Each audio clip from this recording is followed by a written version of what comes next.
'n week na Paasfees, en hoe het hierdie week nie verbygevlieg nie. Dit is 7 dae na die Sondag waar ons bely het, die graf is leeg. En dit was weer waarskynlik, as jy by die werk was of by die huis was, 'n gewone 7 dae. En ek wonder, as jy nou ewe skielik terugkyk op hierdie 7 dae na die opstanding Sondag, was daar iets wat anders was? Was daar iets wat nuut was? Was daar 'n gedagte waarmee jy gespeel het wat nog nooit tevore in jou hart kom lê het nie? Ons het verlede Sondag gelees uit Johannes 20. Ons gaan vandag net die eerste paar verse lees uit Johannes 20. 'n gedeelte wat saamgaan met verlede week. En dan daarmee ook saam 'n kort gedeelte uit Markus 9. Markus 9, ons lees eers Johannes 20 vanaf vers 1 en dan daarmee saam Markus 9 vanaf vers 30.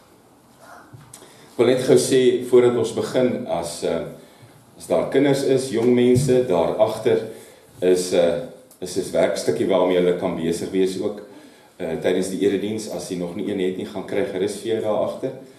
En dan kan jy ook volg op 'n ander wyse. Kom ons lees uit Johannes 20. Die Sondagmôre vroeg, toe dit nog donker was, kom Maria Magdalena by die graf en sien dat die klip van die graf af weggerol is. Sy hardloop toe en gaan na Simon Petrus en na die ander disipel toe, vir wie Jesus baie lief was, en sê vir hulle het die Here uit die graf uit weggevat, en ons weet nie waar hulle hom nou begrawe het nie. Petrus en die ander disipel het toe uitgekom en na die graf toe gegaan. Die twee het saam begin hardloop, maar die ander disipel het vinniger as Petrus gehardloop en eerste by die graf gekom. Toe hy vooroor buig, sien hy die doeke lê, maar hy het nie ingegaan nie. Na hom het Simon Petrus ook daar aangekom en hy het in die graf ingegaan. Hy sien toe die doeke daar lê, ook die doek wat om Jesus se kop was. Die doek het nie by die ander doeke gelê nie, maar was eenkant afsonderlik opgerol. Daarna het die ander disipel wat eerste by die graf gekom het, ook ingegaan. En hy het dit ook gesien en geglo. Hulle het nog nie die skrif verstaan dat Jesus uit die dood moes opstaan nie. Daarna het die disipels weer huis toe gegaan. En dan die kort gedeelte uit Markus 9. Ek lees vanaf vers 30. Dis voor die Here se dood. Toe het hulle daarvandaan weggegaan en deur Galilea gereis. En Jesus wou nie dat iemand anders dit te wete moes kom nie. Hy het sy disipels geleer en vir hulle gesê, die Seun van die mens word in die hande van mense oorgelewer. En hulle sal hom doodmaak. En 3 dae nadat hy doodgemaak is, sal hy opstaan. Hulle het dit nie verstaan nie, maar hulle was te bang om hom daaroor uit te vra. Ons lees vandag net tot hier.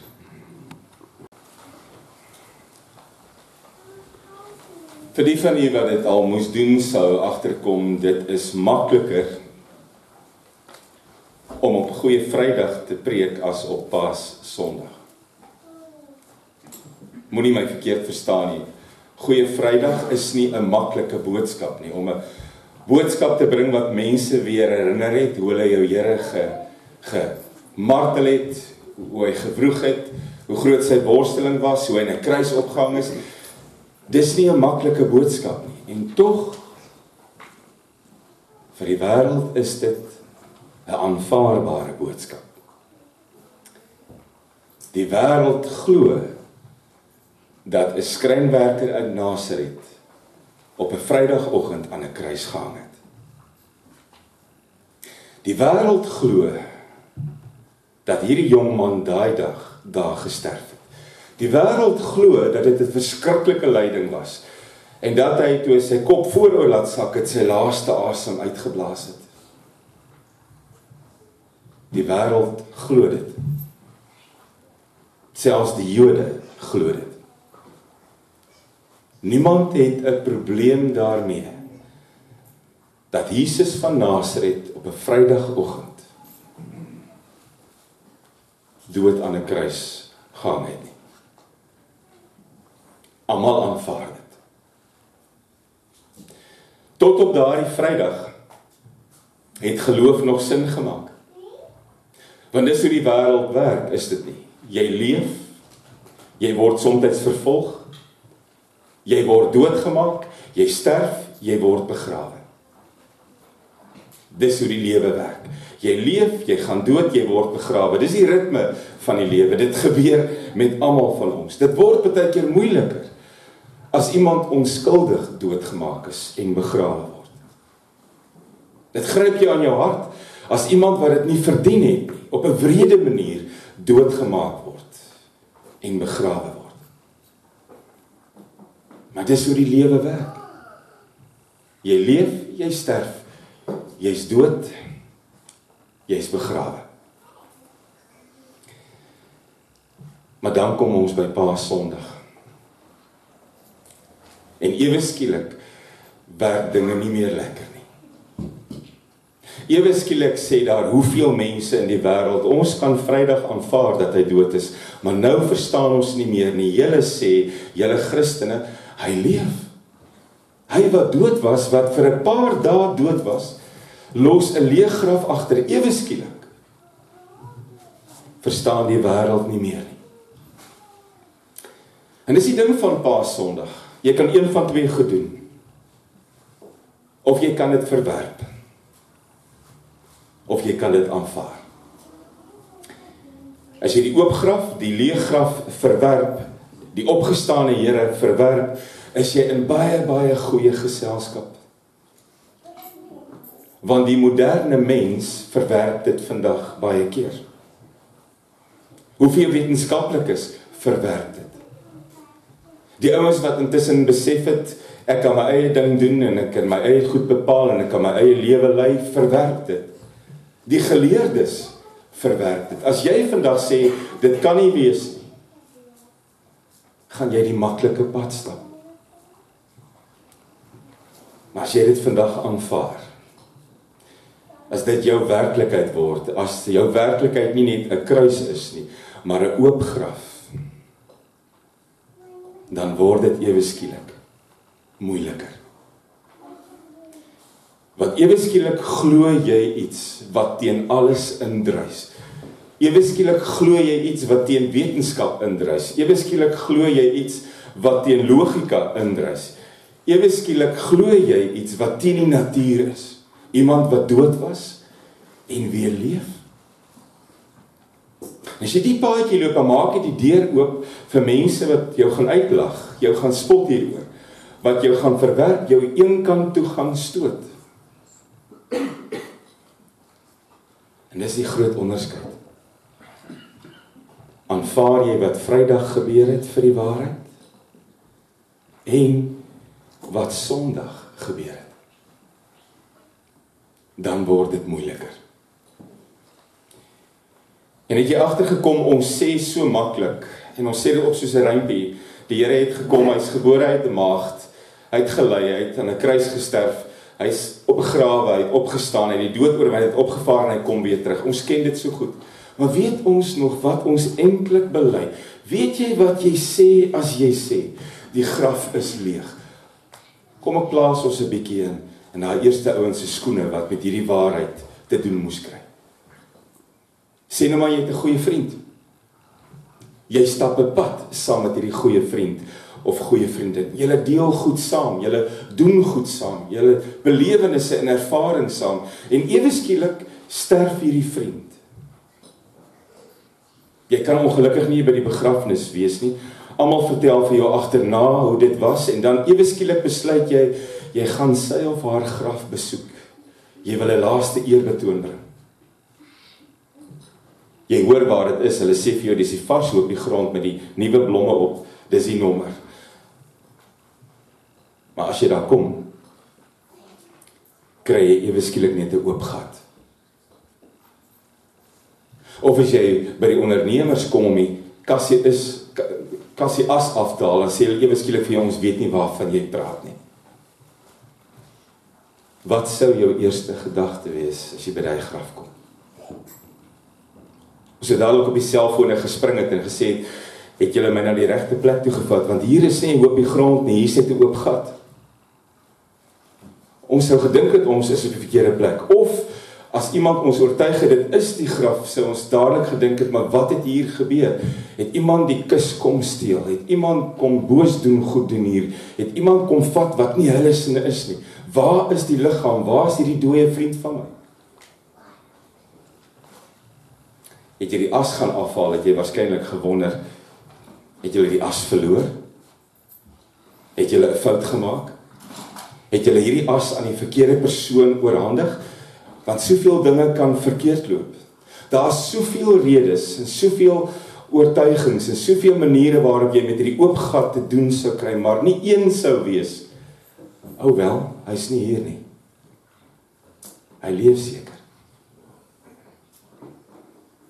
As jy by daai oop graf sou staan van hierdie vriend van jou,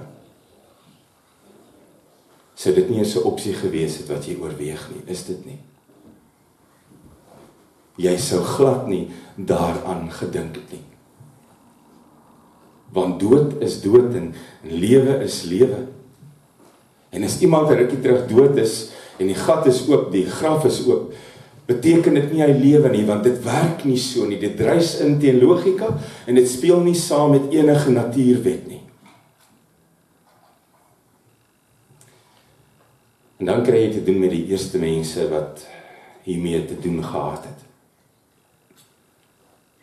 En terwyl hulle nog besig is om deur hulle vrees en verwarring en hartseer te werk, want hulle Here is dood, hy het aan 'n kruis gehang, moet hulle ewe skielik met 'n nuwe realiteit te doen kry. Daarom herken hulle hom nie. Want dit is nie eers deel van hulle gedagtes nie. Daarom word hy vir party mense 'n tuinier. Vir twee ander mense wat teruggaan Emmaus toe net 'n medereisiger. Vir 'n groep disippels op 'n bootjie op die see, iemand wat op die strand staan en vis braai. Want dit kan nie hy wees nie. Hy's dood. En as jy iemand begrawe het, dan bly daai graf toe. Dis wanneer jy die tuinier word wat voor Maria Magdalena staan. En sy hartseer vir jou vertel wat hulle gedoen het en sy wonder of jy dalk hierdie liggaam gevat het, of jy weet van mense wat die liggaam gevat het en hoor mooi wat sy sê en op 'n ander plek gaan begrawe het. Want dis wat jou logika sê, as die dooie liggaam nie meer in hierdie graf is nie, moet die dooie liggaam in 'n ander graf wees. En sy word die mens wat vir die eerste ander mense moet gaan vertel, die graf is leeg, en ons weet nie wat van hom geword het. Daarom hardloop disippels na 'n graf toe, en kry opgevoude doekies wat eenkant lê, en dadelik kom die besef, hierdie was nie 'n inbraak nie. Want wanneer boosdoeners daardie tyd by 'n graf ingebreek het, het hulle nie doekies netjies opgevou en eenkant op hoopies neergesit nie. Hulle het die liggaam net so met die doeke gesteel, en in daardie tyd het dit wel gebeur, veral as dit 'n invloedryke liggaam was. Was dit vir hierdie mense makliker om te glo daai dag, dat die Here opgestaan het? Want hy het 'n kort tydjie tevore vir Lazarus uit die dood opgewek. Maar weet jy wat, het dit soveel moeilikheid veroorsaak, dat die skrifgeleerdes en die priesterhoofde nie net vir Lazarus weer wou doodmaak daaroor nie, gaan lees jou Bybel, maar ook vir Jesus. Die eerste groep mense wat daai dag hoor, die graf is leeg, sukkel toe verskriklik met die nuus. En weet jy wat? Ons sukkel vandag nog meer. Want intussen het ons baie slim geword. Ons het goed ontdek. Die mens het sy kinderskoene ontgroei. Die mens het ewe skielik goed ontdek wat hom slim en geleerd maak, so dink hy. Die mens kan vir jou vertel van fisiologiese prosesse, van 'n liggaam wat doodgaan en afskakel en jy kan hom nie weer aanskakel. Die mens het intussen besluit, ek neem die troon oor wat God beheer. Ek beheer lewe en dood. Ek kies wie gaan lewe, wie gaan dood. Ek kies dat 'n kindjie wat ongebore is en nie gewens is nie, moet doodgaan. Dis wat die mens intussen gedoen het. Ons kies wie lewe en wie doodgaan. En daarom kry ons swaar met die nuus. Want die oop graf dryf heeltemal in teenoor dit wat ons glo vir die waarheid en kies vir die waarheid. En daarom word hy toe die dag net die tuinier. Die man vir wie Maria Magdalena vra, weet u waar hy is? Hy word die man wat op pad Emmaus toe met hierdie ouens bly gesels en uiteindelik aan huis vir hulle die broodjie breek. Hy word die man wat deur geslote deure staan en vir 'n groep beangste disippels sê, vrede vir julle. Daai dag tref hy hulle eintlik, daai Sondag aand, soos 'n tsunami. Dis vir hulle skokkend wat hulle beleef. Dis skokkend vir hulle gesonde verstand en dis verlammend vir hulle liggaam en hulle gees, want hier staan hulle dooie Here nog voor hulle. Daarom dink hulle aanvanklik dis 'n gees. Totdat hulle die wonde sien. Totdat hy vir hulle sê, vrede vir julle, ek stuur vir julle. En dis die ding van die opgestane Jesus. Hy sluip nie uit die graf uit nie. Hy bly nie in die skade wees nie. Hy leef nie ongemerk nie. Hy dring ons ruimtes binne. Hy kom selfs daar waar jy gedink het jy hom nie gaan kry nie, agter slot en grendel. Gister se antwoorde werk nie meer vir hom nie. Sy liggaam dra nog swaar aan die wonde van Vrydag. Aan sy voorkop is die krapmerk van die doringkroon nog sigbaar. Maar hy staan voor jou en hy sê, na Vrydag se kruis is Sondag se oop graf. Aanvaar jy albei? Is albei vir jou 'n werklikheid? Want selfs die man wat op die einde op die strand staan en vis braai terwyl die disippels weer op 'n bootjie is en vir hulle sê om die net aan die ander kant uit te gooi en hulle hom uiteindelik erken, die man is lewend, werklik. Want spooke, my vriend, eet nie vis nie. En dan kry hierdie groep mense met hom te doen. En met hulle is dit soos met my en jou vandag. Wanneer ons met die opgestane Jesus te doen het, is daar partykeer onsekerheid. Daar is soms twyfel. Van hulle weet nie of hulle dit kan vertrou nie, van hulle weet of hulle dit nie kan glo nie, en Thomas soek bewyse. Dis vandag nog so in my en jou lewe. Maar dan kom jy agter te midde van die twyfel, oomblikke van sekerheid. Te midde van die angs, daai vrede van my Here het opgestaan. Te midde van die wanhoop, die onversetlike hoop. Die dood is verslaan. Steeds onverklaarbaar en tog so waar.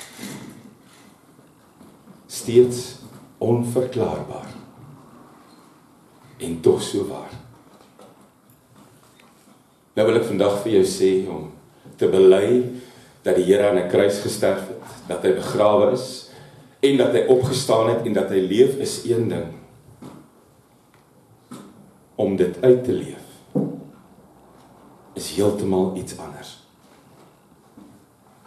En daarom kry jy vandag in die wêreld, waarskynlik ook in hierdie gemeente, 3 groepe mense. Jy kry mense wat hierdie oop graf aanvaar soos wat hulle die kruis aanvaar, blindelingse geloof sonder om te dink, sonder om voorwaardes te stel.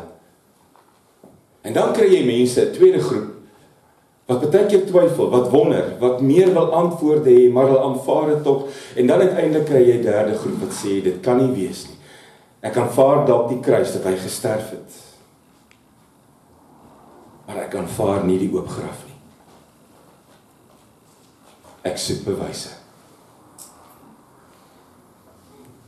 Iemand skryf nou die dag, kon die kerkvaders nie 'n ander waarheid gekry het om ons geloof aan te anker nie.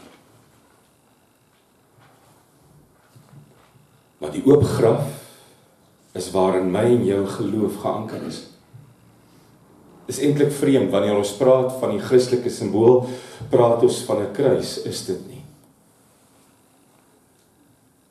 Maar dis nie waar alles geëindig het nie. Eintlik is my en jou simbool 'n oop graf.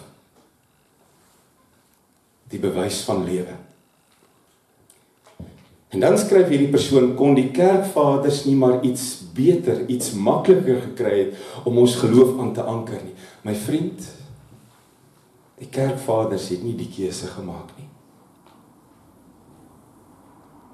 En is hier waar die Here se woorde voor sy dood in Markus 9 ook weer 'n rol speel, waar hy dit hoeveel keer gesê het. Die seun van die mens sal oorgelewer word, die seun van die mens sal swaar kry, die seun van die mens sal sterf, die seun van die mens sal opstaan uit die dood uit. Dit is my so mooi hoe hierdie gedeelte in Markus 9 afgesluit word. Die ouens het dit nie verstaan toe hy dit sê nie, maar hulle was te bang om te vra. Dit som baie keer nog ons gevoelens op rondom die oop graf, is dit nie. Ons het nie verstaan nie, maar ons is te bang om te vra. Vrydag het 'n nuwe weg gebaan. Sondag met 'n oop graf het 'n nuwe werklikheid ingelei. Vrydag was hy nog dood, stikkend, verniel, begrawe, verby. Sondag was hy lewend. Oorwinnaar oor die dood, ook oor jou dood, my dood. Regeerder, Here, beïnvloedend. En as dit vandag moeilik is om in die opstanding te glo, is dit baie keer nog moeiliker om in die opstandingsgeloof te leef. Want die Here sê nie net ek het die dood oorwin nie. Die Here sê leef hierin, volg my.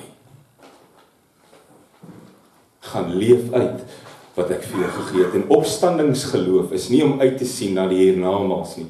En opstandingsgeloof is ook nie om selfsugtig na myself te kyk en te sê ek hoop ek is op die regte paadjie nie. Opstandingsgeloof bring 'n nuwe werklikheid. 'n ander tipe liefde. Genade wat jou lewe oorsit in 'n dankbaarheidsrad.